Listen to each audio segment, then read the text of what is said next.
Read the rest in the bio in your program booklet, but as you can see from what I've just said, she is an expert in her own right on this subject matter. Dr. Mendelson, Forman, I turn the podium over to you to introduce the speakers. We have a very distinguished panel and to kick things off. Thank you. Thank you very much, Betsy. Just a compliment to Betsy, who is one of the best organized presidents I've ever seen of an event, and I do many of them. So I think, hands off, we need to congratulate her. Thank you. It is indeed an honor, ladies and gentlemen, to be here because while I feel like I'm the spirit of post-conflict past, I also have the spirits of post-conflict present. And I loved the title of the session because optimal results is something that we all aspire to, but unfortunately the real world does not necessarily give us, given the nature that post-conflict, while a development issue, is also a security issue, is also a diplomatic issue, and is something that we all know is an ongoing question that not only our own government but the global community must deal with. So with that, I will say that there are many questions that our panelists are going to raise from three different perspectives. One, our first panelist, Elizabeth Chatvili, who I hope I pronounced your name correctly, who is currently the Deputy Assistant Administrator of USID, will speak. She will be followed by Larry Sampler, who's the Acting Principal Deputy Coordinator for Reconstruction and Stabilization at the State Department, and Dr. James Shear, who has recently been appointed the Deputy Assistant Secretary of Defense for Partnership Strategy and Stability Operations, and he's only on the job about a week, but this is a portfolio that my colleague Jim Shear knows very well from his previous life at the Department of Defense. I should also point out that, as Betsy has mentioned, there are extensive bios of each of these individuals, but just let me say that these three perspectives, from the AID perspective, from the State Department perspective, and the Department of Defense, demonstrate how the nexus of security and development have evolved and how the interagency collaboration has evolved since the time when we were first grappling with these issues at the end of the Cold War. And I think as you hear these presentations today, and we'll have ample time for questions, you will understand how far we've come and yet how many questions remain unresolved and need to be resolved not only by us as citizens of the United States, but by our own colleagues around the world. So first, let me give the podium over to Elizabeth, and we'll go from there. Thank you.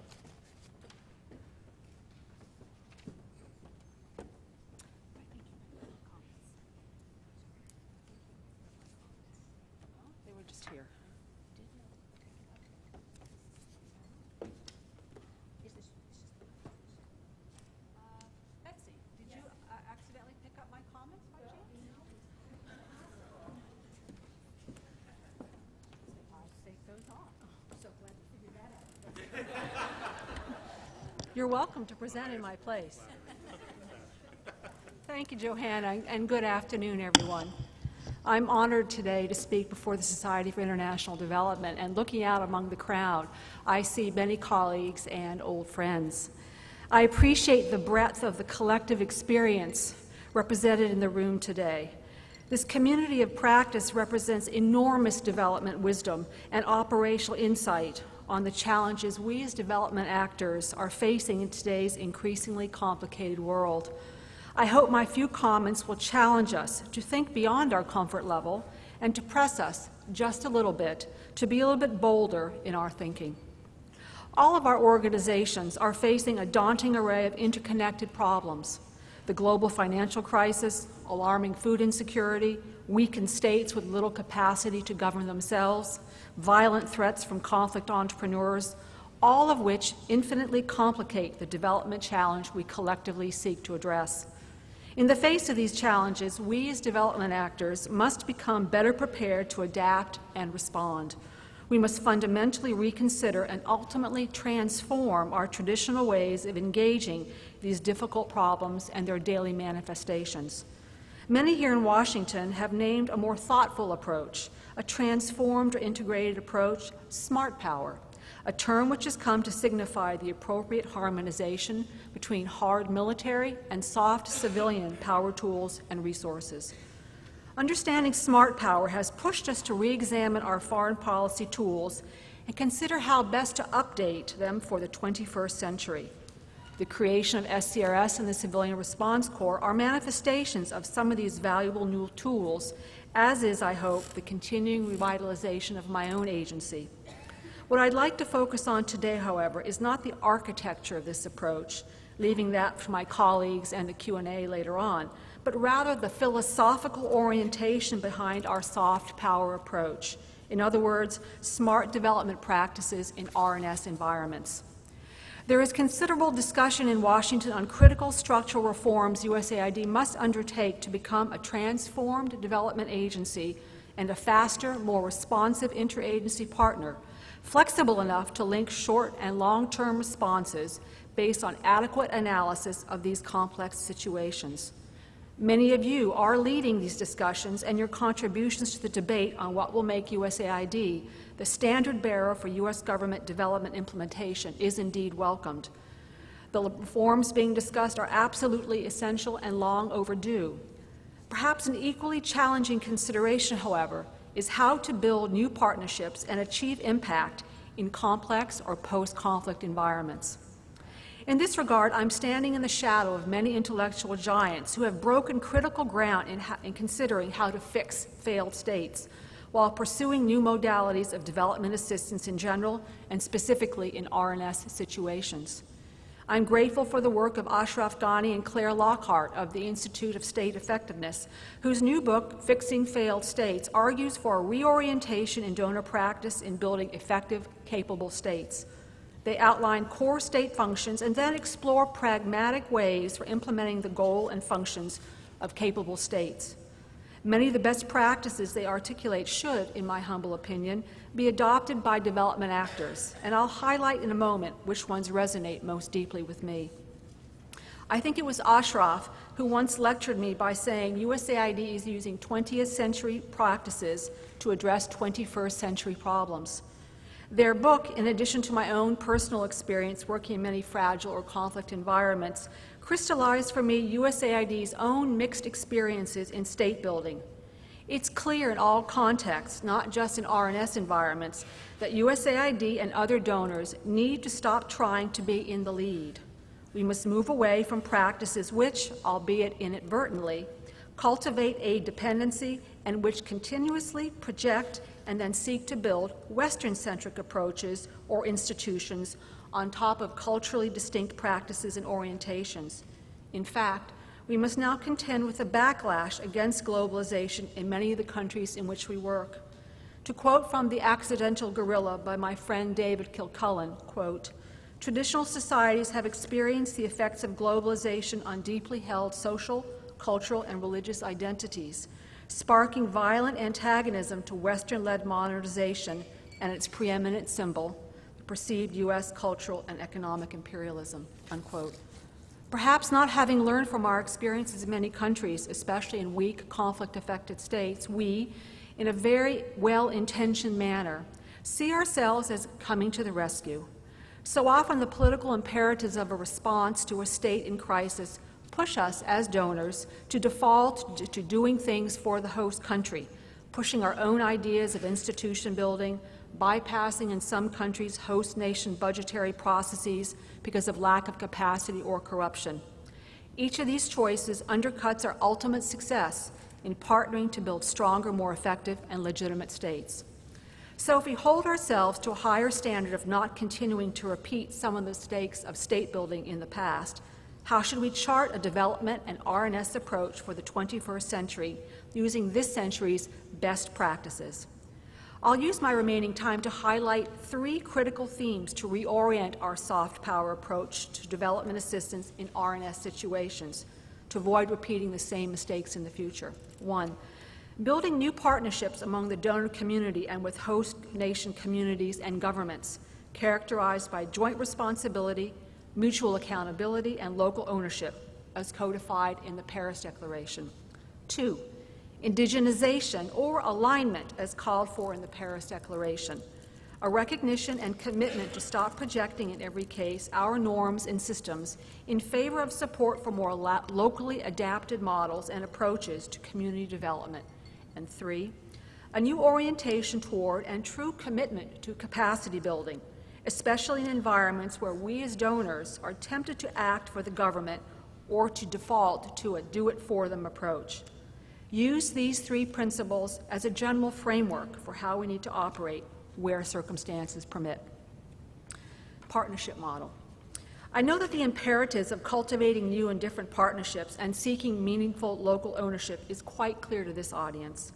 What is much more difficult is actually forging trusting, inclusive partnerships built on mutual accountability and true local ownership over the development process and impact, and validating those partnerships by ensuring we all deliver on commitments. A true partnership model calls for collaboration among new development actors, both in a host country and between donor countries. There are now a proliferation of new organizations, even countries, pursuing development, each of which has its own philosophical orientation and unique business model. New donors such as China, Brazil, the Arab states, and India have exploded onto the scene, offering unique capabilities and certainly different development models for host nations to choose among. USAID is forging partnerships with these new donors and really is taking the time to examine which each of them is offering and how their approaches may differ from our own. For example, if India were to partner with Nepal on a parliamentary strengthening system, how would it differ from USAID's own traditional legislative strengthening program? Is the India model better suited for its neighbor Nepal or not? Critically, many conflict-affected countries or weak and failing states, government legitimacy is at the core of the conflict or institutional vulnerability. And yet it is widely accepted that legitimacy can't and should never be imposed from the outside. As donors, we must tread very carefully here. We may seek to balance our approach between investing directly in capacity building for the host nation while also cultivating strong civil society networks who are empowered to demand accountability and monitor human rights. However, if we are really conscientious about not overly projecting our Western ideals of pluralism, we must first listen intently to the host nation's intentions, demands, and expectations about how they are pursuing legitimizing processes. Then we will be better prepared to support their unique visions for building legitimacy and accountability between the governing and the governed. Here, Mary Anderson's Listening Project may provide insights we could all benefit from as we think about this issue. There is a wide range of potential partnership models with different organizations and government actors with host nations that USAID is pursuing. In Colombia, for example, we are supporting the Colombian government's democratic security strategy to extend state presence to recently recovered areas. Donors in Colombia are supporting a strong state in achieving its own unique vision for cultivating trust between the governed and the governing populations. Unfortunately, unlike the case in Colombia, we haven't always been successful in our endeavors to support locally driven, legitimate institution-building processes, but we are trying. Indigenization. What I mean when I call for greater indigenization of development models is the search for locally influenced and adaptive approaches to good governance, legitimacy, meeting human security needs, and the provision of services. Many host nation communities are throwing up the brakes and asking us to stop overwhelming them with our westernization, our brand of morality, our particularly Americanized approach. A good example of a constructive and locally adapted approach is the National Solidarity Program in Afghanistan. It uniquely binds social and political capital of a range of actors, local and international NGOs, villagers and community leaders, the local and national government of Afghanistan, to pursue community development in a culturally appropriate way. It draws on the leadership and community influence of elected and trusted community development councils to achieve sound, needs-driven community development. Finally, capacity building. Being in the capacity building business cannot continue to mean seeking solutions to problems by acting for or on behalf of host nation partners. 30 years ago, USAID invested in its officers who served in many places around the globe as capable advisors and mentors who formed long-standing professional relationships with their host country counterparts to build true governance and deliver services. And yet, in RNS environments, there is a fundamental tension between investing in medium to long-term capacity building programs and needing to quickly stabilize or arrest violent conflict. This tension has not been reconciled, In fact, our short-term and ad hoc solutions to this challenge may have undercut long-term stability in countries like Afghanistan. Several current and former USAID officers are calling for a reevaluation of these practices, and while the provision of technical assistance will remain an important component of many donors' business models, it must be balanced by better host country leaders and government managers who seek to address their own challenges, perhaps by using donor advisors embedded in their offices and ministries. And in conclusion, true partnership models offer great power and potential for cultivating local ownership and ensuring development impact. Indigenization of our models and approaches must be fueled by a continuous search for creative, culturally based approaches to community development. And we must pursue a model of capacity building which truly honors the host nation as the lead. Just as my military colleagues tell me that their role is to support the civilians in USAID, so too our role should be in support, providing mentorship and advice as a true partner in achieving development and stability. Thank you.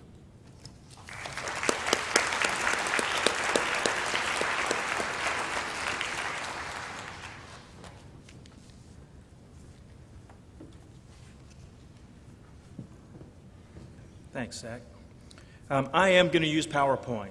I heard Betsy told me no one was using our PowerPoint. I said, we can't do that after lunch. PowerPoint's kind of de rigueur from the U.S. government these days, and so I'm going to use PowerPoint. I could actually do this quite quickly. The question and the challenge is creating optimal outcomes in post-conflict recovery and reconstruction. And this is a shameless plug. But Oxfam and CAP did a White Oaks paper just a few months ago, and if you haven't had a chance to look at it, I encourage you to pull it up and look at it. I don't agree with everything in it. It was a fascinating weekend with some people who I truly consider to be heroes, both in terms of development and diplomacy abroad, but it is a fascinating and a very useful first cut at ways to improve the effectiveness of U.S. development overseas.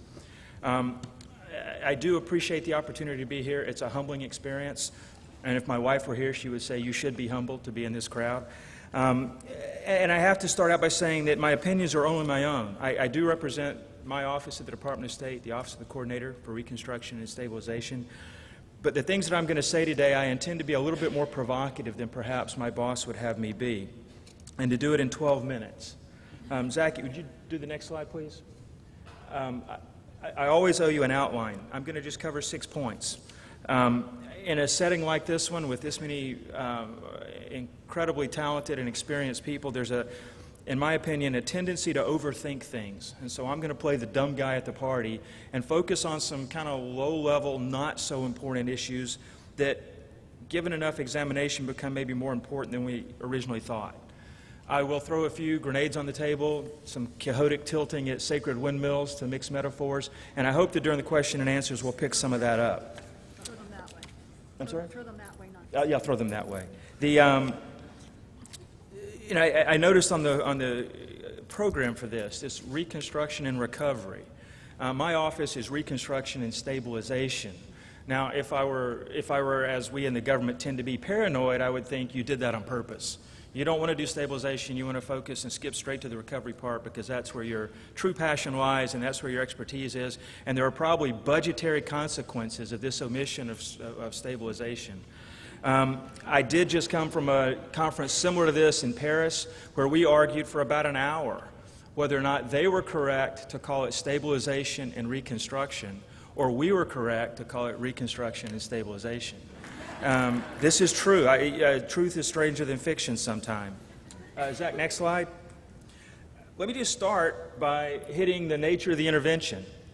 I frequently find when I attend large groups of people within the U.S. government that we think we're talking about the same thing when in fact we're not. We're talking about different things. When I talk about post-conflict interventions, they're typically multinational and multilateral, meaning they involve NGOs, international organizations, non-state actors. They're typically some sort of stabilization, transformation, or reconstruction activity. They may have all those. It may be in that order. It may not. It's typically less than a peaceful environment. The whole notion of post-conflict is laughable. For those of you who've been there, you know, post-conflict is in the eye of the beholder. When I was in the military, we had a saying, no conflict is low intensity when you're caught in the middle of it. So this notion of post-conflict is somewhat questionable.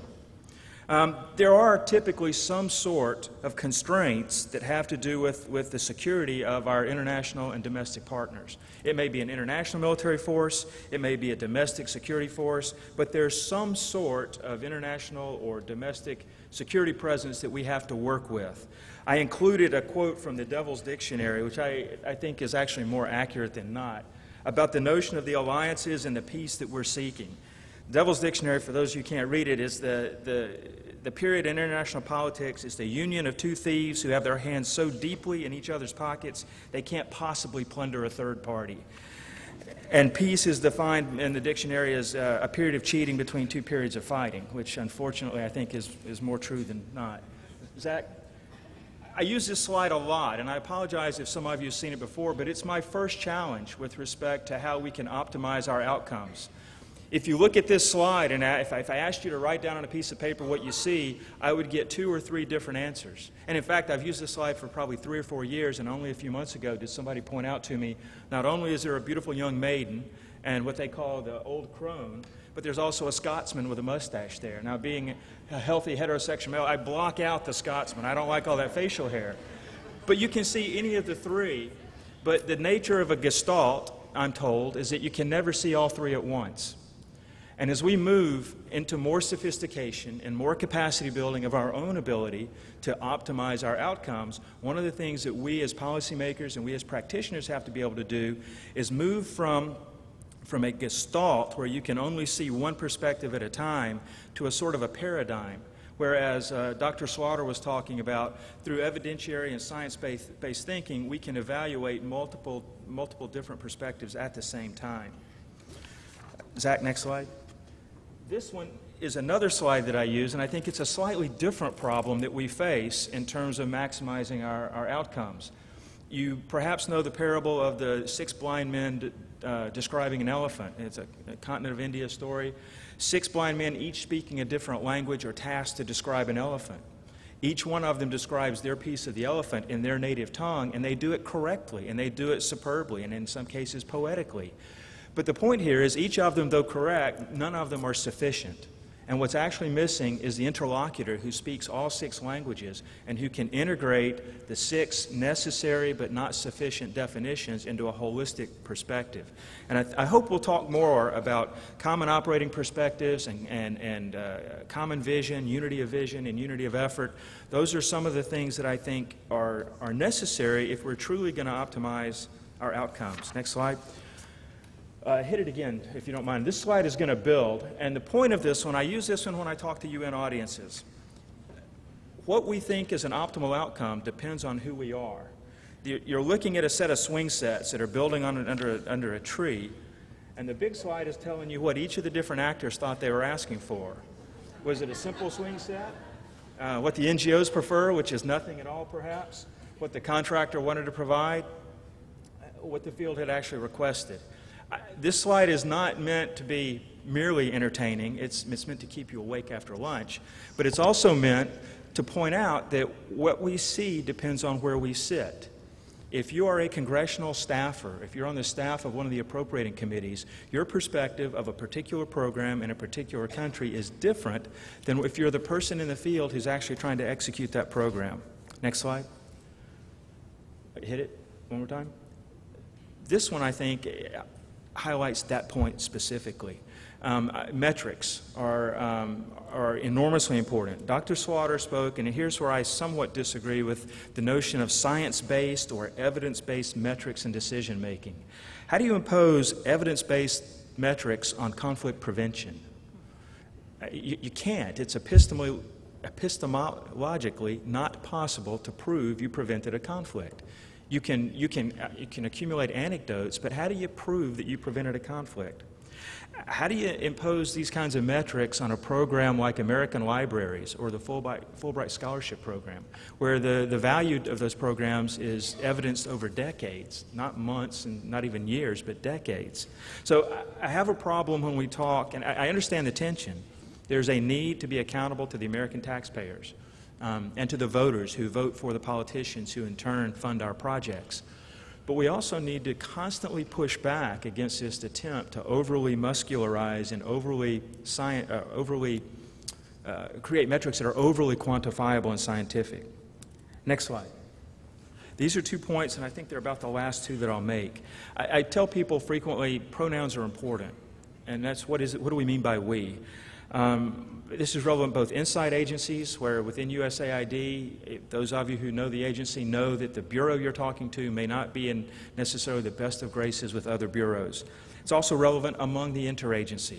One of my great frustrations and great challenges in SCRS is working with people who all draw taxpayer dollars as employees of the U.S. government, but there is no collective we involved in this process. I mean, the bureaucracy of the U.S. government is as fractured as any. I mean, people say, well, it was worse when you were with the UN, and I have to tell them, no, it really wasn't. It was very similar. These large organizations produce equities and loyalties that are often quite divisive. The next slide, please. The myth of the international community. This is one of my favorites. When I was in Kabul for 3 or 4 years, and before that in Sarajevo, people would say, well, the international community will take care of something. And that's not true. It's not even possible for that to be true. The international community in Kabul no more exists than does an international community in the business class lounge at Heathrow Airport. It's a lot of international people speaking a lot of languages, all of them in the same physical place at one time, but for different reasons. They may be competitors, they may like each other, they may not, but you certainly can't describe them as a community. Last slide. There's an issue of being involved or being committed. I think it's an important one.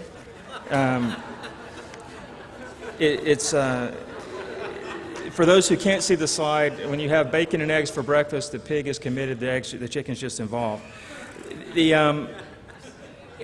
It's okay for the military or for certain agencies to just be there for a while. But there are NGOs and there are others who've been there for decades, and we need to recognize the differences and the consequences of those differences. And then the really last slide is the, go ahead and hit it 3 times.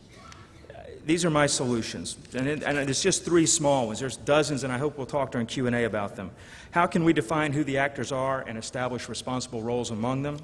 How can we identify and empower to some degree a first among equals who leads the engagement? And how can we establish common metrics that we can at least all agree to disagree about, but some set of metrics that we can use to evaluate whether or not we're actually making progress towards optimization? Thank you.